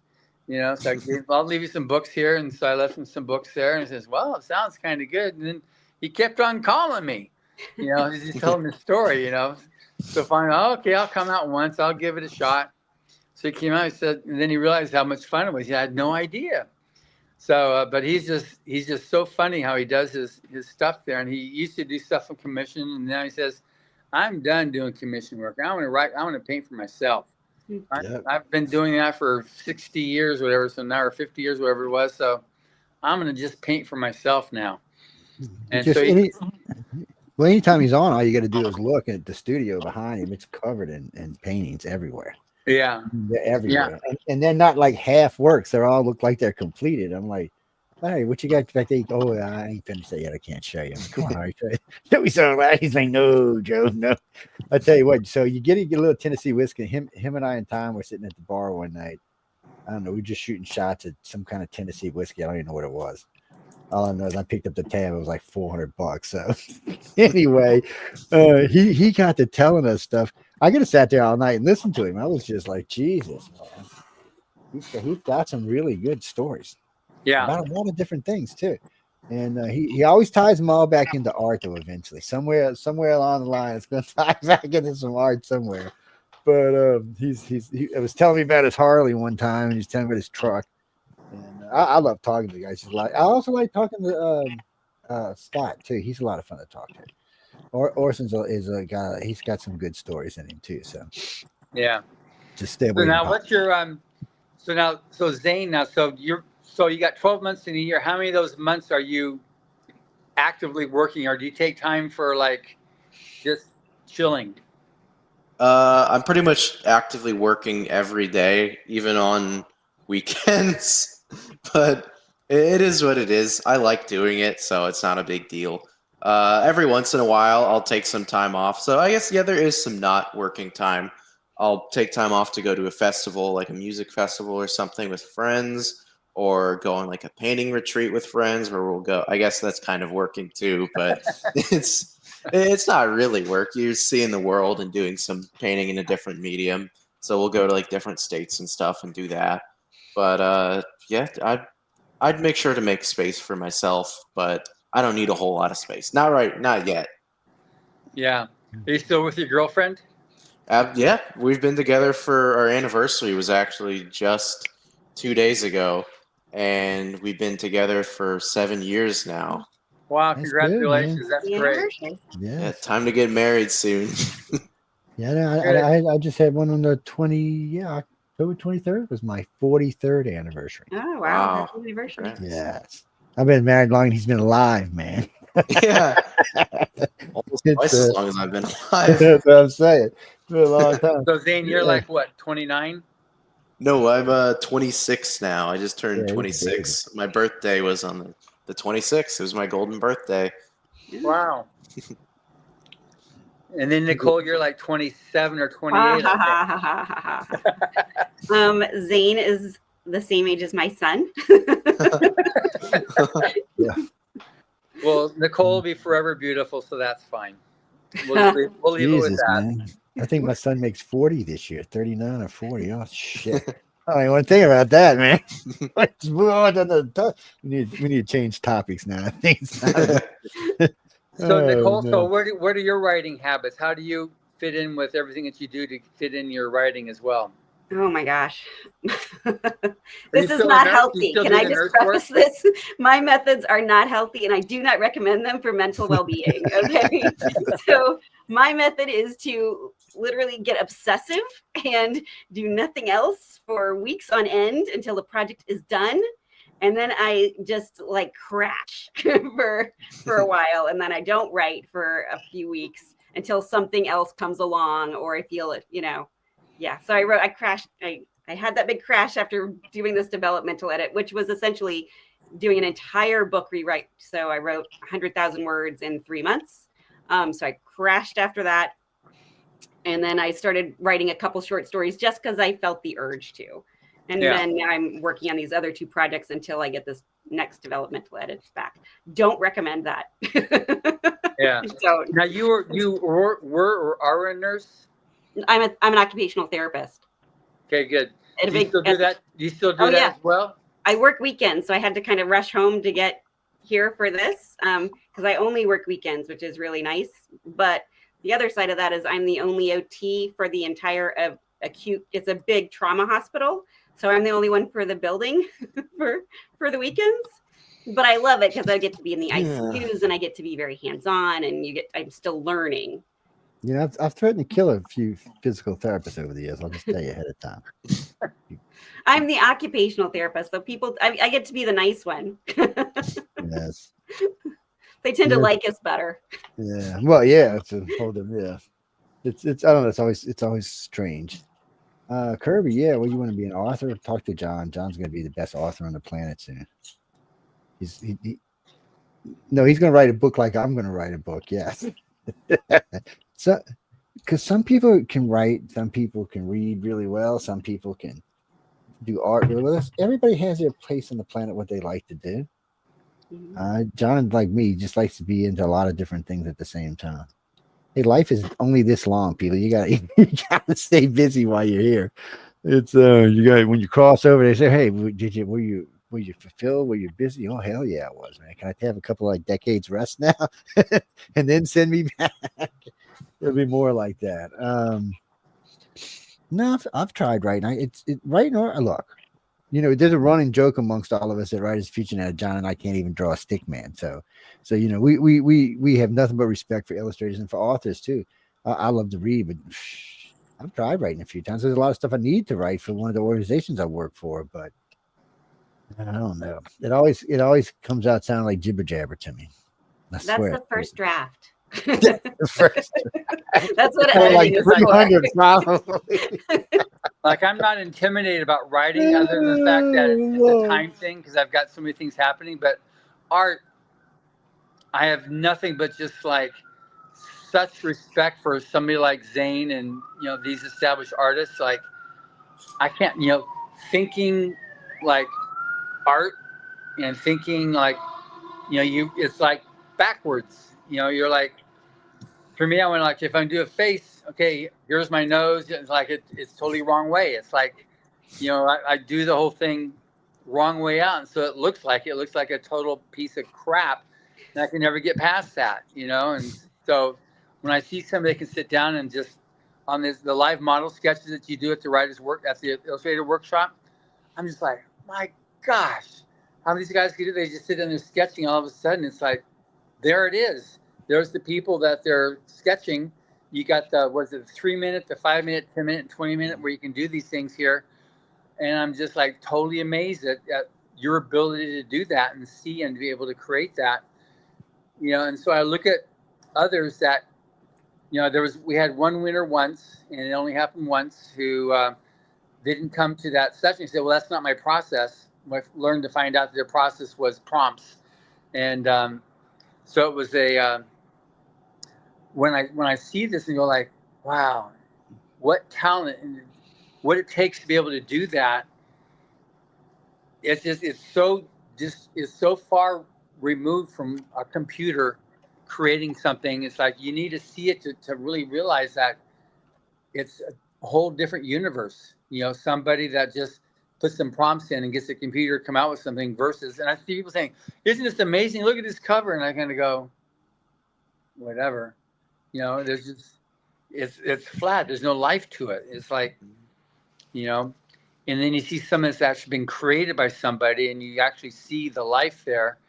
And I mean, Echo can get into, says, yeah, you can see when it's oil, you can see the brush strokes. You can see the detail that a brush can actually do that a computer can't do. Now, it's not to say that I won't be able to do that to emulate that at some point down the road, but still, it's not creating art. At no point will the computer get to the point of creating until they figured out how to upload somebody's essence into a computer, and we're definitely not there. Science fiction's there. Maybe Nicole's there with her science fiction, but science is definitely not there. So with Zaine, so how far in the future? Because we have a lot of people that are listening to this that are artists or aspiring artists and aspiring writers. So in terms of, like what you did to get yourself, obviously you mastered art or you got to a certain level, that you felt that you were comfortable with like selling your services. But how has your skill level changed since graduating the Ringling, and it's since attending the workshop week. How's your skill level improved versus how that affects your being able to get work? Yeah, when you're in the industry, you improve exponentially. Like out of school, I thought that that was kind of like my cap. I was like, I know I'm gonna get better, but it's gonna be kind of slow. But when I got my first job at like my first studio job at Picture Plane, it was one of like the best learning experiences of my life. My art directors were fantastic, and I improved like 9 or 10 degrees up, like huge improvements, just constant, like huge improvements because of deadlines, because of having feedback from somebody else in a professional setting. It's been able to make me make like leaps and bounds. So as soon as you're out of school and as soon as you start working, especially if you're at a studio, your degree for improvement is like massive. There's so much for you to learn. And I'm still learning. Every new job is another like massive improvement because you're learning new like skills every time. Every project has different requirements, and they require you to learn different things and build different skills, and they just round you out as an artist. Yeah, I'll be learning until they put me in my grave. So that's it. Mhm. I don't think it's going to ever stop. Besides, I got this weird curiosity about every damn thing. Yeah, it just, but I don't want to be dumb. I just like to learn. I think is what it really is. But anytime you're always going to want to learn about your professions, and there's always going to be things in your life you want to learn about. But in general, I just see something I want to learn about. It drives a lot of my friends crazy. Drives my wife crazy sometimes. Actually, what used to really drive her crazy is before I sold my construction company, I couldn't go in anywhere. I didn't notice everything. She's like, "Stop it! Yeah, that. Oh no, that floor wasn't put in right, baby." She's like, "Joe, just eat the $500,000 dinner we're eating tonight. Don't worry about it." It was hard. I gotta say, it was hard. It's one of those things. And now that I guess retired's a bad word. I can't actually say I'm retired because I still working probably 70 hours a week, but I'm just not working that 100 I was before. I guess is the difference. I don't know. I like being busy, and like I said, there's always something to learn. And then on this network, there's so many topics on here that you're always finding out something constantly new every day. Some of it's kind of creepy and scary, and some of it's exhilarating, and some of it's just mean world political stuff or things like that. But still, you got to learn, and and there comes a point when you become, you move up. Where you started out as an apprentice, and then you moved along, and then before long, you're sitting around going, "Shit, why are they asking me how to tell people how to do stuff? Wait, there's something wrong with this picture, man. Let's go back." But it does happen fast. It really does. It does. Sometimes there'll be, there's always going to be spots in there where things kind of feel like it's standing still. Sometimes, usually when you're waiting on something or waiting for that next step, you'll get that. Or if you just need that break sometimes, because sometimes it is good to take a break. Yeah. I used to make myself go on a vacation usually about every 4 years. I'd take 2 months off and go on vacation if I could, if life was permitting and letting me go. It's I don't know. It's just how it was, though. So y'all could look like you're happy, though. I mean, you're happy in what you do. That's so much. Makes the world so much nicer right off the bat that you're happy in what you do. Because I know a lot of people, and I don't, are just miserable in what they do. I'm not, but I know a lot of people are. John looks pretty happy. Most of the time I see him, he's smiling. Every now and then he looks like he wants to slap somebody, but most of the time he's smiling. So, yeah, it's rare, though, to be honest with you. I know a lot of people, and a lot of people are just miserable and always tell them the same thing. Well, go find something else to do. Oh, I can't. No, yeah, you can. No matter even how old you are.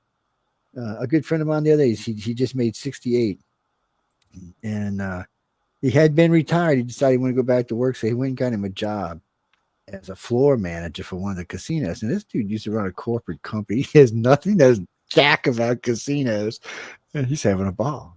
Every time I talk to him, he's like kidding. He's like, "Oh God, I love this. I wish I'd have done this when I was young. This is just so much fun." I'm like, whatever. I'm sure he's not making the kind of money he used to, but he does seem to be happy. So I mean, that's good. It's got a lot to be said to be. I'll settle for less if I can be happy. Yeah. Now it is important to be happy with what you do, but you're not always going to be happy while you're doing it. No, you're not. There's suffering, and suffering is important. It's a part of the process. It's part of the process. It's For definitely sure. part of the process. So Nicole, when you're writing your books there, because you've got it, so like if you've actually sold it to a publisher, then you've got a deadline. You need to get it in by a certain time, whatever they're asking for. So how do you deal with that? Up until this year, it wasn't a binge? problem. Huh? Is that your binge? Yeah, that is part of it. Yeah. So this year was a little different because normally I get things in before the deadline because like I said, I get obsessive. And if I have a goal, it's like it's a little worse, So if I have a timeline, then I'm going to meet the goal no matter what, because I'm very goal oriented, obviously. So this year was the second book was the first time I had to be like, hey, you know what? I've rethought everything and I need to try this other part again. And they were like, that's fine. So what I ended up doing, this is how bad I am, you guys, this is awful. But they love me for it, is instead of just sending them one draft, I sent them 2 drafts with 2 different endings. So they have the same book. So like the last third of the book is very different. And I'm like, I can do it. I can work with either, pick one. So yeah. That's cool. Companies like that. Again, do not recommend. I could have used that energy probably a little bit better, but I don't know which draft they picked. I'm just waiting to get it back. With the draft they didn't pick, would that give you then a volume 3? Would that be material for a third volume then? It'll probably take some of those elements and drag them into the third book. Yeah. Yeah. Because on the we just uploaded 3 new videos on the online writing workshop on writersofthefuture.com. Yeah. Mm-hmm. And one was Kevin Anderson, one was Rob Sawyer, and one was Nettie Okorafor. And Nettie talked about a book that she wrote and her editing process, and her editor came back and said, this isn't, and she was saying, this isn't, and they couldn't figure it out. And then she realized it was really 2 books, and so it turned into this 100, however many thousand word book. It was actually 2 books, so she split it and created 2 books with it in that sequence. So I was just curious if that falls into that same type of category when you give yourself a different ending. The last third of a book, that could be a piece of another book or another sequence of it. Yeah, I will take part of that last third of the book and incorporate it into book 3. Yeah. So I'm like, either one she picks, I can work with it. You're okay. Good. You're good. I'm good. Okay, good.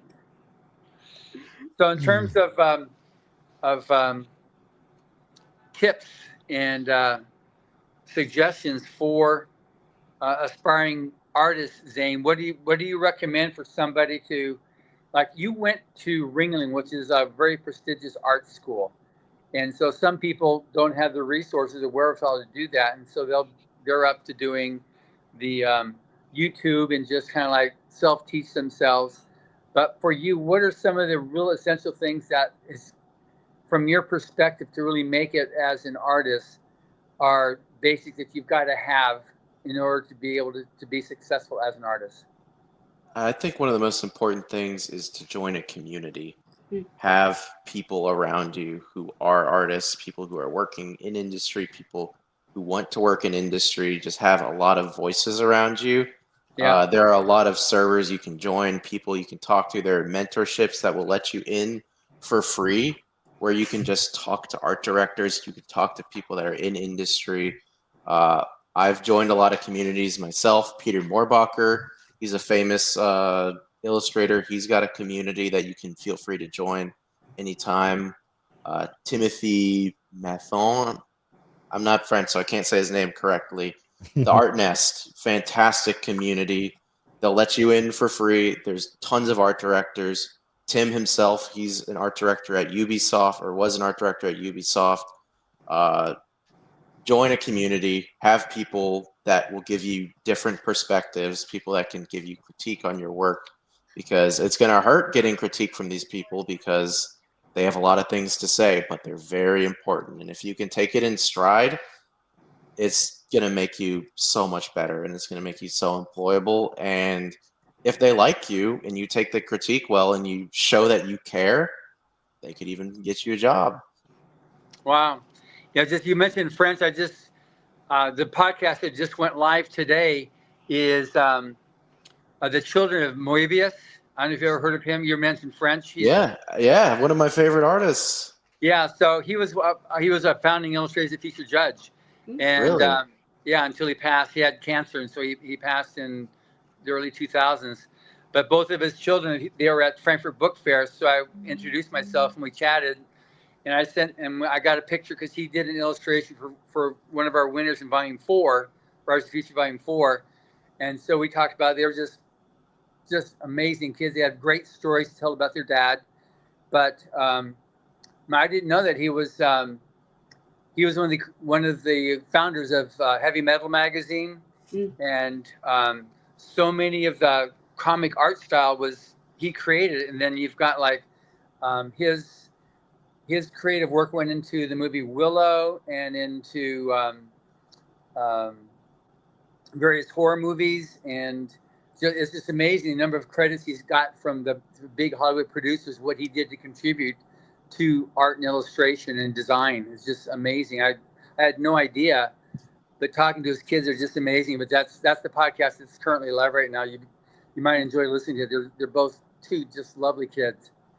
Yeah, that'd be awesome. I definitely want to hear more about him because he's such a fantastic illustrator. He's amazing. Yeah. Like, he really he set the standard for European comic art at the time. Yeah. With his like super fine line work and hyper detail, the really simple colors that stick out. Like he was revolutionary at the time, and he still is. Yeah, it's amazing. Yeah, so it was a great opportunity to chat with him. So I said that podcast just went live, and then for yourself, Nicole, what do you recommend for someone that wants to get into writing? Like what are some of the basics that are important for someone to address? Because Zaine said a community, and what about yourself?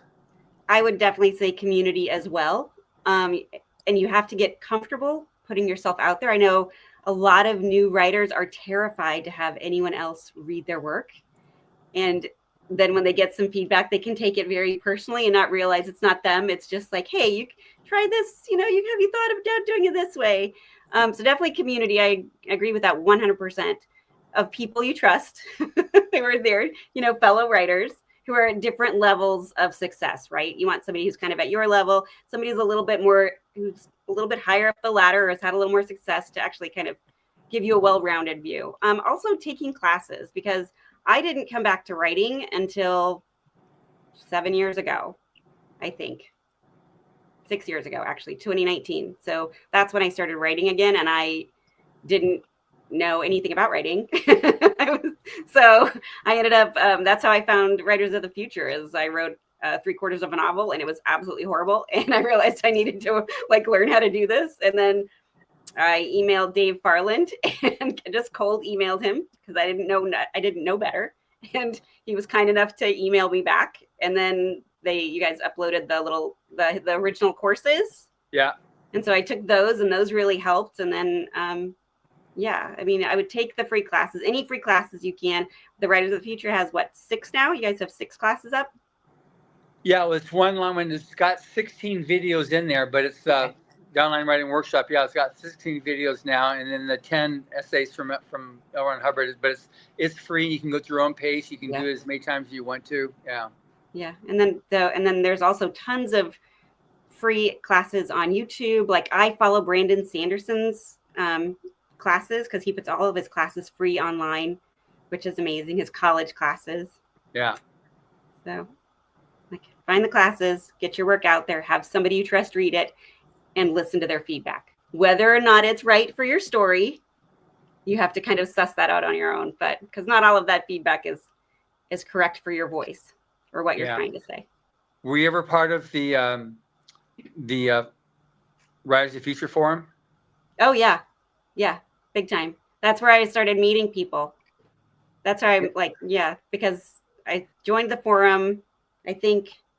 So I submitted the first time in a December, and then I joined the forum maybe a month or 2 later, and I started kind of connecting a little bit. I tend to haunt, I kind of which is totally fine. Around, people do that, yeah. See what's going on. I'm a slow to warm up naturally kind of person. Like I'm not a dive into the deep end. I got to kind of get comfortable.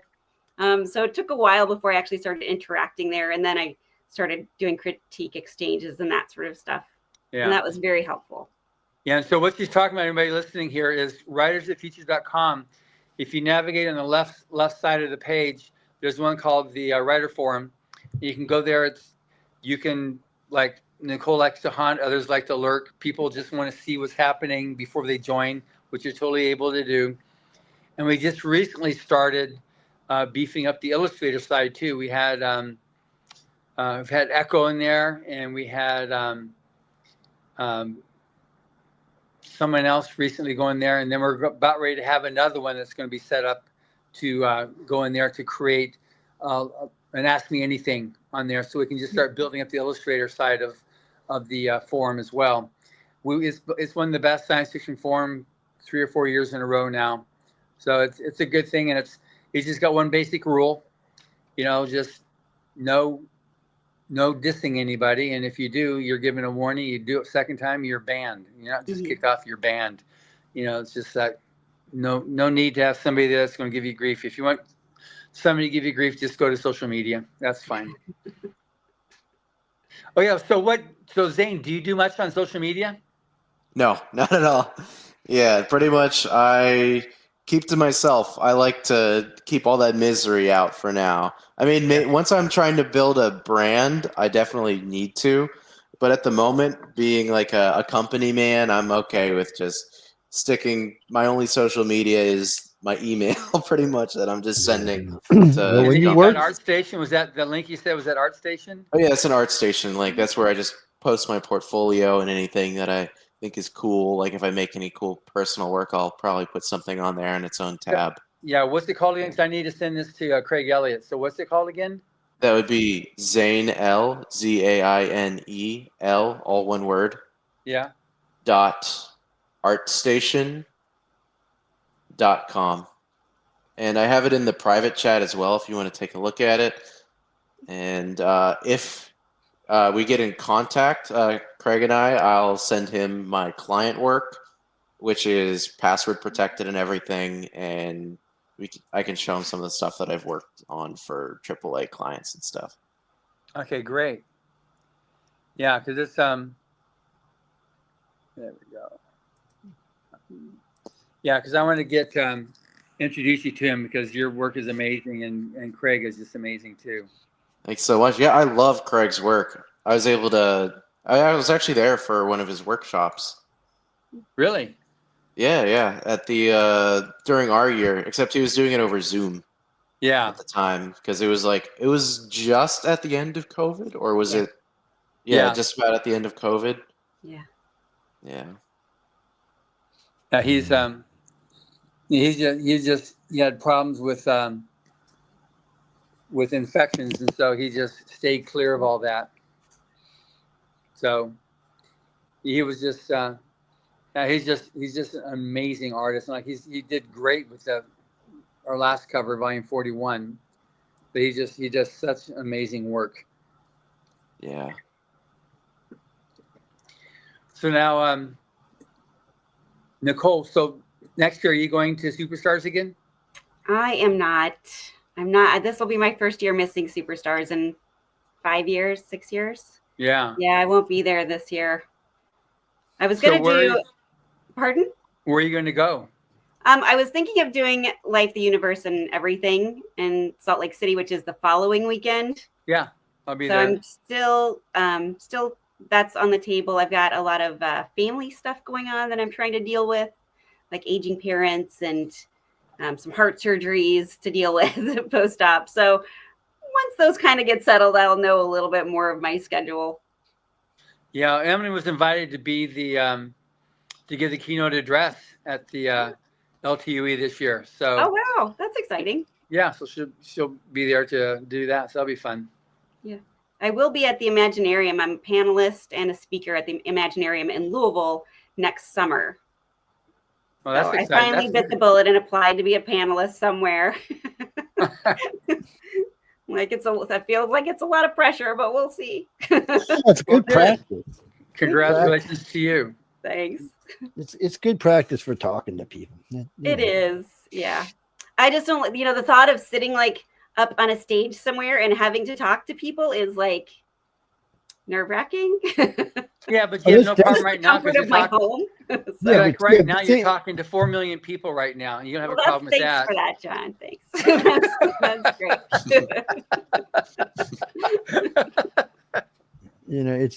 it's but I'll tell you a little secret you can do. If you feel yourself getting nervous, I usually find 3 people in the audience, one on each side and one in the middle. That way it keeps you moving back and forth. But if you find a person to concentrate on and you fix on something on the person, you won't think about what's going on in the audience.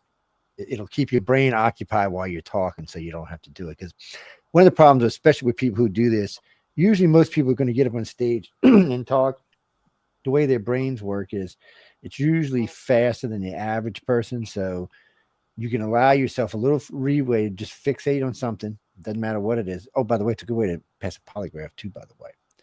If you find a dot on the wall and you fixate on a dot and that's all you think about doing the dot is the whole time doing the polygraph and just answer yes and no, your heart will never go. It'll just go.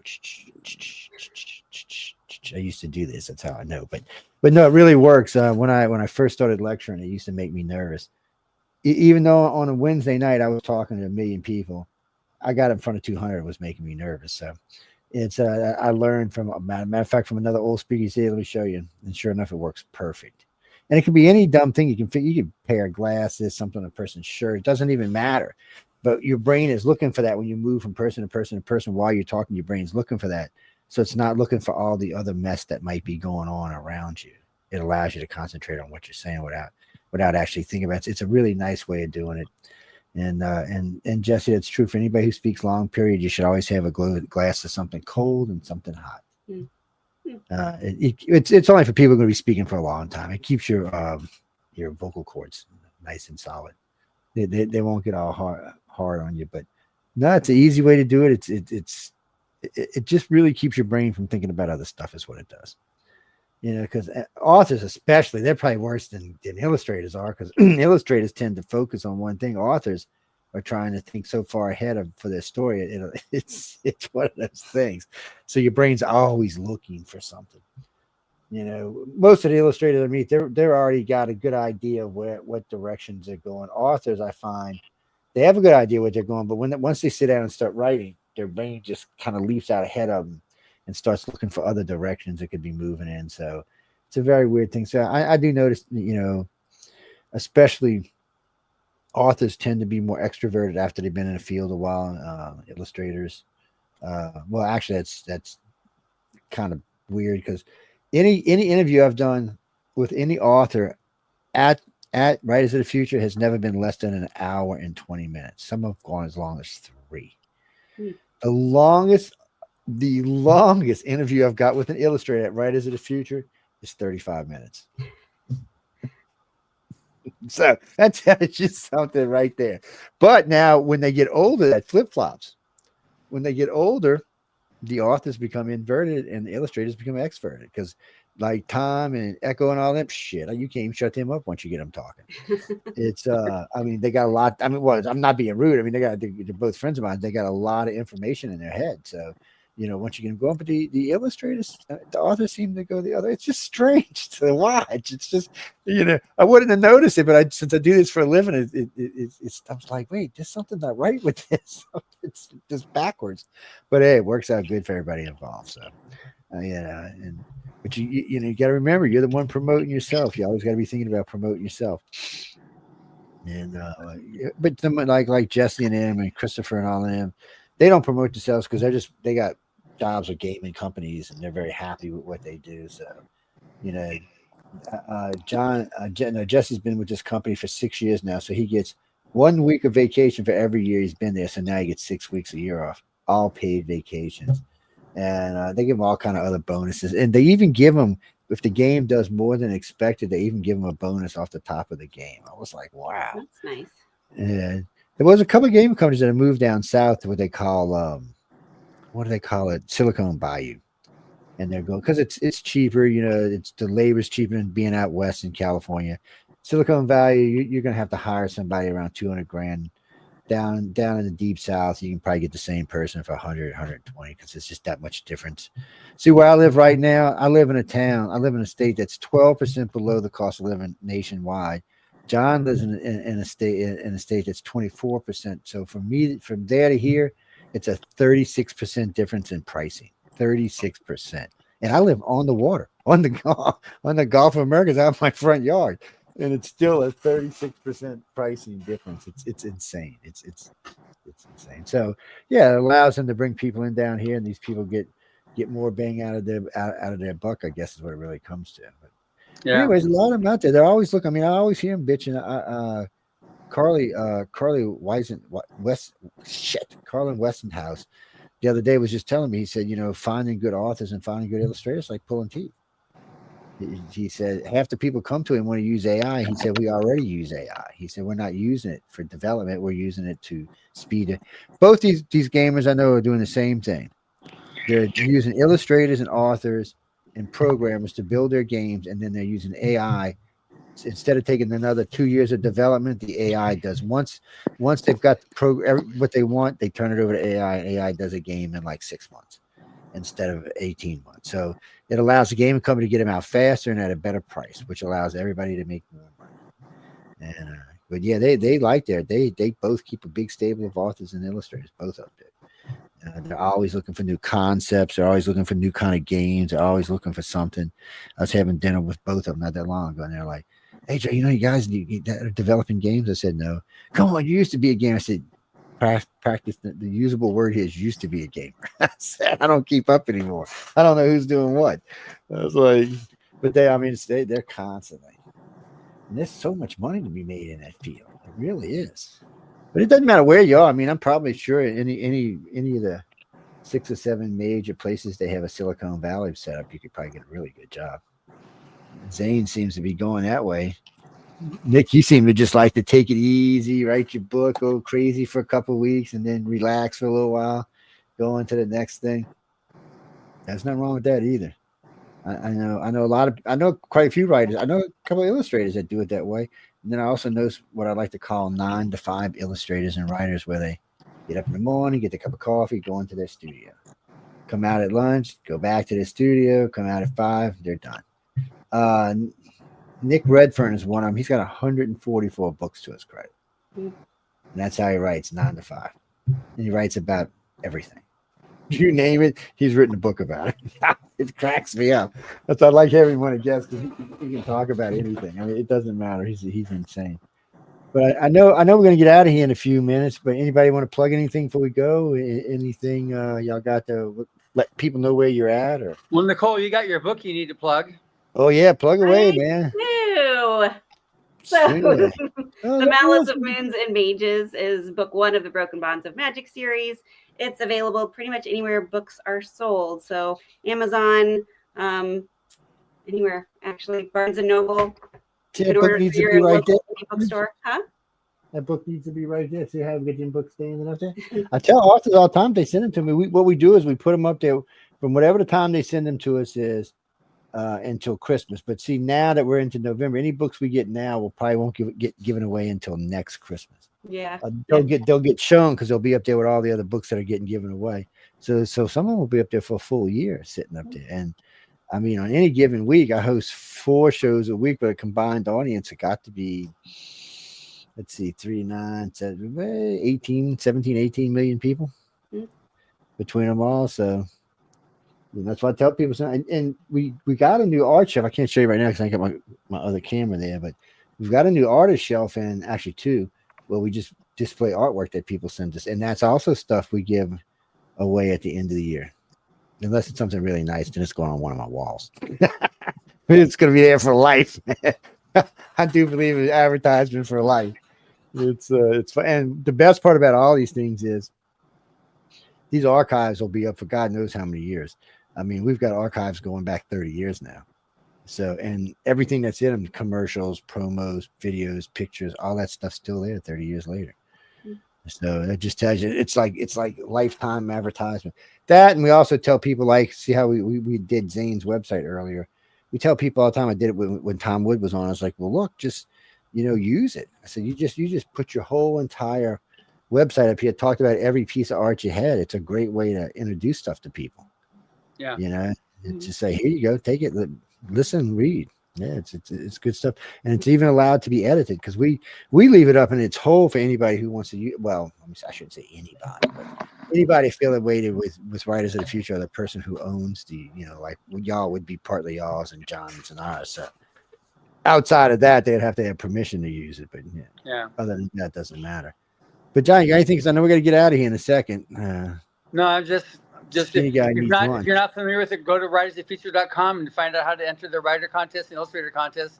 It's free to enter, and these are both winners that are doing very well in life going on, and it's a lot of people. This year, volume 42, we break 1,000. So 1,000 people published in Writers of the Future this coming year. So 42 is will be a great year. Also, 42 is very significant because that's the answer to the life, the universe, and everything. Exactly. So it works out good. It's been so great seeing both of you again. Yeah, so glad you're able to make it, great. Zaine. And you're always great to see, Nicole. So that's great. Same, John. It's always good to see you. Yes. Well, see that the first night I met Zaine was up in the hotel room. I said, man, this guy's going to be a hustler, man. Tom tells me the next day, he goes, I'm gonna give him some work. I'm like, really? He's like, yeah. Like, man, this guy is a hustler, man. I like this guy right off the bat. Hey, that's what the world's there for, to go out and get. But we got to get out of here. So I want to thank both of y'all for being on tonight. John, I'll talk to you in a second. Ladies and gents, look, guys and girls, enjoy the show, have some fun. I hope everyone who went to Halloween last night had a safe and fun Halloween. I know a lot of y'all are hungover today because I got lots of letters from friends of mine this morning, like stuff like, F you and things like that, just for random reasons. No real reason, just because they're probably still hungover, will be for the next couple of days. But we will be coming up on a chat in a little while, guys. So there's quite a few topics in the chat tonight that have been requested. And I do think a few people are going to come on and tell some Halloween stories. I'm not talking about ghostly stories. I'm talking about what they did last night. I can only imagine where that's going to end up going. But anyway, I'm going by and check it out. Just a couple of topics. Denise, we don't really do much news in the chat. We will, if for some reason, something news on the flip side, we didn't get finished on something last night and it's important. But other than that, no, the chat's just an open-ended, whatever you want to talk about. There's no telling. That's why we always say it's for the insane. It's an in show for the insane people. It's audience driven. Whatever topics you hear us talking about is because somebody is texting us or somebody's emailing us, or groups of people are texting us, email. Anyway it goes. That's why you hear us talking. But anyway, on that note, we got to get out of here. So I want to thank everyone for tuning in to United Public Radio and the Arthur's Quill. I hope y'all enjoyed the show. Of course, if you do have a moan, groan, bitch, or gripe, you can always write to Michelle DeRoche. She will really appreciate your letter, and I'm sure she will send you a lovely, kind, friendly letter back. No, goodbye.